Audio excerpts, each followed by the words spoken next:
بسم اللہ الرحمن الرحیم۔ خود وسیم رضوی کے بیوی اور بچوں نے بھی ان سے کنارہ کر لیا ہے۔ جبرائیل نام کے فرشتے جنہیں ہم جبرائیل علیہ السلام کہتے ہیں، ان کے ذریعے پیغمبر محمد صلی اللہ علیہ وآلہ وسلم پر نازل ہوئی تھی۔ عربی میں جہد کا مطلب ہے سنگھرش، سٹرگل۔ اس کے شابدک ارتھ کی وجہ سے بھی جہاد کو لے کر وواد لگا تھا۔ قرآن کے اندر کچھ آیتیں ایسی ہیں جو آتنک کو بڑھاوا دیتی ہیں، وائلنس ٹیچنگ ہم کہیں اس کو ایک طرح سے، وہ قرآن کے اندر اس طرح کی باتیں ہیں۔ اور سب سے زیادہ بدنام لفظ اسلام اور قرآن میں جو موجود ہے، جو میڈیا جو سب سے زیادہ بدنام کرتی ہے آج کی تاریخ میں، وہ ہے لفظ جہاد۔ اور میڈیا ایسا پیش کرتی ہے کہ جہاد کی معنی کیا ہے؟ میڈیا کہتی ہے کہ جہاد مطلب کوئی بھی مسلمان جب جنگ کرتا ہے کوئی بھی وجہ سے، چاہے اپنی ذاتی وجہ ہو، چاہے پیسے کے لیے ہو، چاہے پاور کے لیے ہو، چاہے طاقت کے لیے ہو، چاہے علاقے کے لیے ہو، کوئی بھی وجہ سے اگر مسلمان لڑتا ہے اسے کہتے ہیں جہاد۔ اور یہ غلط فہمی صرف غیر مسلمانوں میں نہیں، کئی مسلمانوں میں بھی ہے۔ میڈیا اسے اتنا عام کر چکا ہے کہ غیر مسلمان تو چھوڑو، آج کل اکثر مسلمان بھی سمجھنے لگے ہیں کہ اگر کوئی مسلم لڑتا ہے کوئی بھی وجہ سے، چاہے ذاتی وجہ ہو، چاہے پیسے کے لیے ہو، چاہے پاور کے لیے ہو، چاہے علاقے کے لیے ہو، اسے کہتے ہیں جہاد۔ جہاد کی معنی بالکل نہیں ہے۔ جہاد آتا ہے عربی لفظ جہادہ سے، جس کے معنی ہے جد و جہد، ٹو اسٹرائیو۔ جہاد مینس ٹو اسٹرگل۔ اور اسلامک شریعت اس کی معنی ہے کہ جب ایک انسان اپنے نفس کے خلاف جد و جہد کرتا ہے اللہ سبحانہ و تعالیٰ کے احکامات پہ عمل کرنے کے لیے، اسے کہتے ہیں جہاد۔ یہ افضل جہاد ہے۔ جہاد کے معنی ہے جد و جہد۔ اور اسلامک پس منظر میں اگر ایک مسلمان یا کوئی انسان اپنے نفس کے خلاف جد و جہد کر رہا ہے اللہ سبحانہ و تعالیٰ کے احکامات پہ عمل کرنے کے لیے، اسے کہتے ہیں جہاد۔ اگر ایک انسان جد و جہد کر رہا ہے معاشرے کو سدھارنے کے لیے، اسے کہتے ہیں جہاد۔ اگر ایک انسان میدان جنگ میں ظلم کے خلاف جد و جہد کر رہا ہے، اسے کہتے ہیں جہاد۔ اگر ایک انسان حق کے لیے، اپنی جان بچانے کے لیے میدان جنگ میں ان سیلف ڈیفنس اگر جد و جہد کرتا ہے، اسے کہتے ہیں جہاد۔ جہاد کی معنی ہے جد و جہد۔ It means to strive and struggle, جد و جہد کرنا۔ عام طور پہ اگر ایک طالب علم، ایک اسٹوڈنٹ ایگزامینیشن میں پاس ہونے کے لیے جد و جہد کر رہا ہے، اسے بھی کہتے ہیں جہاد۔ یہ عام جہاد ہے۔ جو پہلے 4 معنی میں نے کہا وہ جہاد فی سبیل اللہ، اللہ کے راہ میں جہاد کرنا۔ جہاد کئی قسم کے ہیں۔ جد و جہد کرنے کو کہتے ہیں جہاد، لیکن اللہ کے احکامات پہ عمل کرنے کو کہتے ہیں جہاد فی سبیل اللہ۔ میڈیا اکثر جہاد کا ترجمہ کرتی انگریزی میں ہولی وار، پاک جنگ۔ جب ہم ہولی وار کو عربی میں ترجمہ کرتے ہیں پاک جنگ، عربی میں سے کہیں گے حرب مقدسہ۔ آپ ساری آیت قرآن مجید کے پڑھیے، ساری حدیث پڑھیے، کدھر بھی قرآن یا صحیح حدیث میں نہیں لکھا ہے حرب مقدسہ، پاک جنگ، ہولی وار۔ یہ میڈیا کہتی ہے جہاد کے معنی ہولی وار۔ اور جب تحقیق کرتے پتہ لگتا ہے یہ الفاظ ہولی وار سب سے پہلے استعمال کیا گیا تھا عیسائی کروسیڈرز کے لیے۔ جب عیسائی کروسیڈرز عیسائیت کے نام پہ ہزاروں انسانوں کا قتل کر رہے تھے، اسے کہا گیا تھا ہولی وار، اور آج استعمال کیا جا رہا ہے مسلمانوں کے لیے۔ یہ ہے میڈیا کا پاور۔ یہ تیسرا طریقہ، اور ایک مثال میں پیش کروں گا آپ کے لیے۔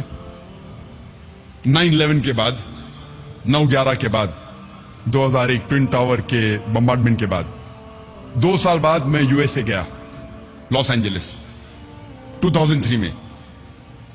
اور یہ اردو تقریر ہے تو شیروانی پہنا ہوں، تو اکثر میں باہر جاتا ہوں تو سوٹ اور ٹائی پہنتا ہوں، لیکن میری जो इस्लामी निशानी, टोपी, दाढ़ी, थकने के ऊपर, इजी टारगेट, अच्छा पकड़ा। आप जब जाएंगे इमिग्रेशन में, सूट और टाई, टोपी, दाढ़ी, ठगने के ऊपर बकरा, मैं तैयार रहता हूं कि अब मेरे साथ पूछताछ होने वाली है। तो इमिग्रेशन में दाढ़ी, टोपी, ठगने के ऊपर जाओ इंक्वायरी के लिए। मैं जाता हूं वहां, तो पूछने लगते कि आप किस लिए इधर आए। तो मैंने कहा मुझे एक अवार्ड मिल रहा है लॉस एंजलिस में। आप काय का अवार्ड मिल रहा है, आपका पेशा क्या है। तो मैंने कहा जीसस क्राइस्ट ने कहा है बाइबल में, seek the truth and truth shall free you. आप हक को फैलाओ, मेरा काम है हक को फैलाना। अंग्रेजी में कह रहा था मेरा पेशा है दाई।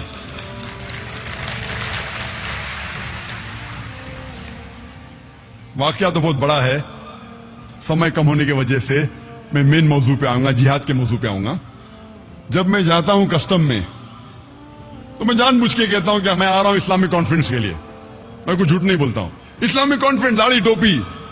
बैग को खोलो, बैग खोलते तो मिलता है मेरा डीवीडी, जिसका मौजू था जिहाद और दहशतगर्दी, एक इस्लामिक नजरिया, और उसके डीवीडी कवर पे पिस्तौल की फोटो थी।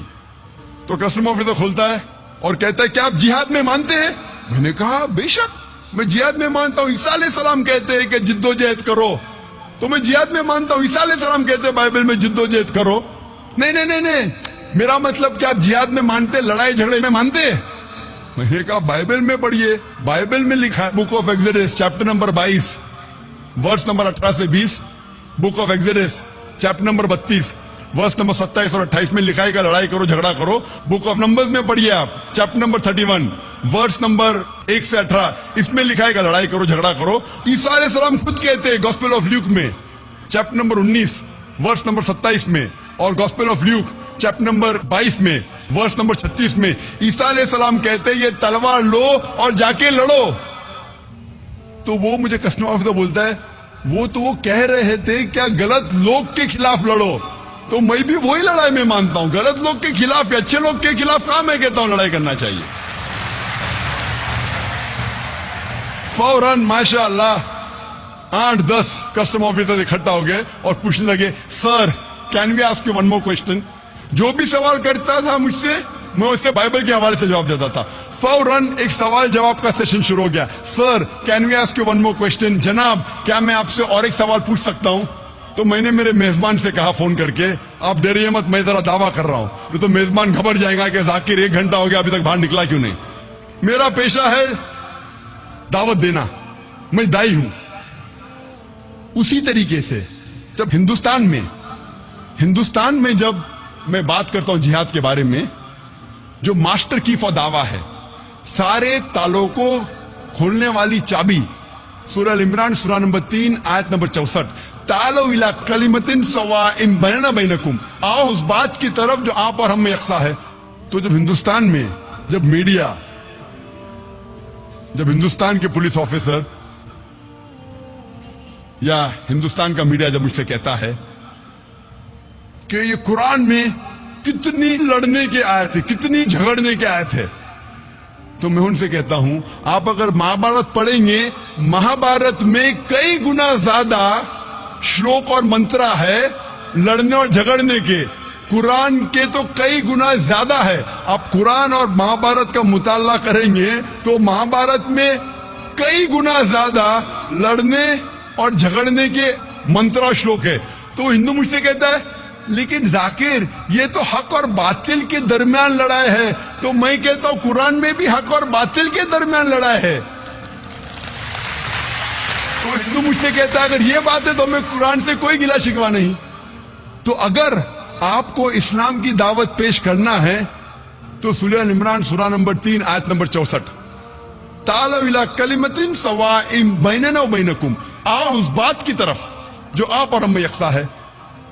आप जब उनकी मजहबी किताबों का मुताला करेंगे, फौरन वो इस्लाम को और अच्छे तरीके से समझेंगे। और मैं मिसाल देता हूं कि सबसे ज्यादा पढ़ी जाने वाली किताब हिंदू मजहब में भगवत गीता।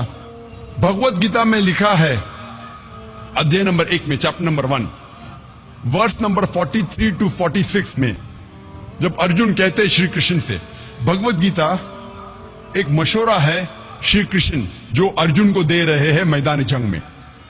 तो भगवत गीता में लिखा है अध्याय 1 में वर्ष नंबर 43 to 46 में अर्जुन मैदान जंग में अपने हथियार को जमीन पर रख देते हैं और श्री कृष्ण से कहते हैं मैं निहत्था मरना पसंद करूंगा बनिस्बत मेरे रिश्तेदार से लड़ूं। लड़ाई थी पांडव और कौरव के बीच, जो रिश्तेदार थे, जो कजन थे। तो श्री कृष्ण कहते हैं चंद श्लोका के बाद, चैप्टर नंबर 2 अध्याय 2 वर्ष नंबर 2 और 3 में श्री कृष्ण कहते अर्जुन से, आपको ऐसे नापाक ख्याल दिमाग में कैसे आए? How come such impure thoughts have come in your mind? ये नापाक ख्याल आपके दिमाग में कैसे आए? How come you have become so important? आप नपुंसक कैसे बन गए? कौन कह रहा है? श्री कृष्ण कह रहे हैं अर्जुन से। और भगवत गीता चैप्टर नंबर 2 अध्याय 2 वर्ष नंबर 31 to 33 में श्री कृष्ण कहते हैं अर्जुन से कि क्षत्रिय का धर्म है लड़ना। भाग्यवान है वो क्षत्रिय जिसको मौका मिलता है लड़ने के लिए। अगर मैं इन श्लोका और मंत्रा का हवाला दे के ये कहूं कि भगवत गीता में आपके भगवान कह रहे हैं कि अपने रिश्तेदार का कत्ल करो, तो ये शैतानी हरकत होंगी। पस मंजर पढ़ेंगे तो पता लगता है श्री कृष्ण कह रहे अर्जुन से कि बातिल के खिलाफ आपको लड़ना चाहिए, चाहे वो आपके रिश्तेदार हो। अगर आप हक पे है, बातिल के खिलाफ लड़ना चाहिए, ये पस मंजर है। सिर्फ मैं ये कहूं कि आपके भगवान श्री कृष्ण अर्जुन से कह रहे हैं कि अपने रिश्तेदारों का कत्ल करो, तो ये शैतानी हरकत है, आउट ऑफ कॉन्टेक्स्ट है। कॉन्टेक्स्ट में कह रहे हैं कि बातिल के खिलाफ लड़ो। और कुरान में भी कहा गया है, सूरह निसा में सूरह नंबर 4 आयत नंबर 135 में, या अय्युहल्लज़ीना आमनू, ए मोमिनो stand out for justice as witness to Allah सुब्हानहू व तआला। हक के लिए खड़े रहो, शहादत दो अल्लाह के लिए, चाहे वो आपके खिलाफ हो, चाहे आपके रिश्तेदार के खिलाफ हो, चाहे आपके वालिद या वालदा के खिलाफ हो, चाहे अमीर या गरीब, अल्लाह सुब्हानहू व तआला हक के साथ है। और कई बार मीडिया में एक हदीस को अक्सर उछाला जाता है जिहाद के मामले में। वो सही बुखारी की हदीस है, जिल्द नंबर 4 किताब जिहाद चैप्टर नंबर 2 हदीस नंबर 46। इसमें लिखा है, अबू हुरैरा रज़ियल्लाहु अन्हु फरमाते हैं कि अल्लाह के रसूल फरमाते हैं कि मुजाहिद एक ऐसा इंसान है जो लगातार नमाज पढ़ रहा है और लगातार रोजा रख रहा है। और जब एक मुजाहिद मैदान जंग में जाता है और अगर उसका इंतकाल होता है तो वो इंशाअल्लाह जन्नत में जाएगा। लेकिन अगर वो जीत के वापस आता है तो उसे इस दुनिया की दौलत मिलती है। अक्सर ये हदीस को लेके लोग इस्लाम को बदनाम करते हैं। मुजाहिद जिहाद करो, जन्नत में जाओ। भगवत गीता जब पढ़ते हैं, भगवत गीता में लिखा है चैप्टर नंबर 2 श्लोका नंबर 37 वर्ष नंबर 37, श्री कृष्ण कहते अर्जुन से कि आप मैदान जंग में जाओ, अगर आप मर जाएंगे तो आप स्वर्ग में जाएंगे, अगर आप जीत के वापस आएंगे तो आपको इस दुनिया की दौलत मिलेंगी। हू बहू जो सही बुखारी में लिखा है वही लिखा है भगवत गीता में। तो मैं कहता हूं हिंदुओं से, आप अपनी किताब का मुताला करो, इंशाअल्लाह आप इस्लाम और अच्छे से समझ पाएंगे। ला इलाहा इल्लल्लाह